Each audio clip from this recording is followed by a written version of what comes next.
Hello friends, now to solve this expression correctly we follow the BODMAS rule which states brackets, orders, division, multiplication, addition and subtraction.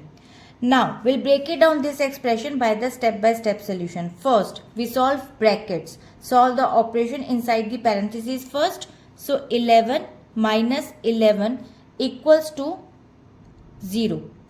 Now according to the step 1, rules dictate that group terms must be simplified before any external operations are applied. Now, the result becomes 11 plus 11 multiply 0 plus 11 square divided by 11 minus 11.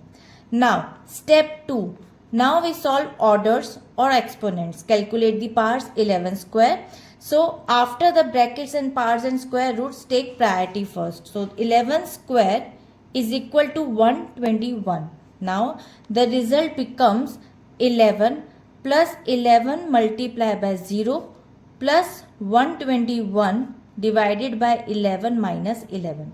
Now step 3, division and multiplication. Now perform multiply and division from left to right.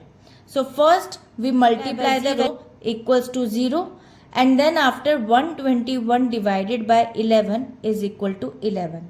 Now according to this third step, these operations share equal priority and must be handled before addition and subtraction. Now the result becomes 11 plus 0 plus 11 minus 11. Step.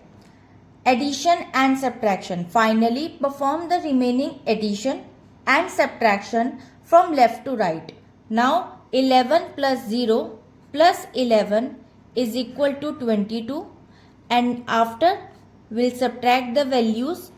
22 minus 11 is 11 and this is the final result. So according to the step 4, these are the final steps in the hierarchy. Now conclusion according to this expression, by strictly adhering to the BODMAS order, we ensure that the mathematical logic is maintained, leading to the final value is 11. Without this order, performing the addition or multiplication first would lead to be an incorrect result. So I hope it is clear. We'll meet in the next video. Bye-bye.